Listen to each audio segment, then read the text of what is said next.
పెట్టు. ఏం చేస్తున్నారు నాన్న? ఆడుకుంటున్నాం మమ్మీ. ఏం ఆట ఆడుకుంటున్నారు? Hide and seek.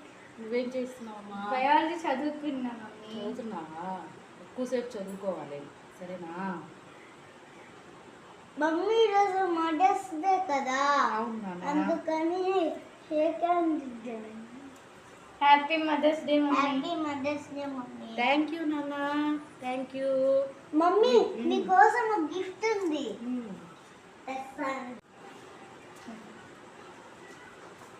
Mummy mummy నాకేనా? అవును మమ్మీ, నేనే నీకోసం చేసా. నాకు లేదు, ఎంత మంచోడు మోక్షిత్.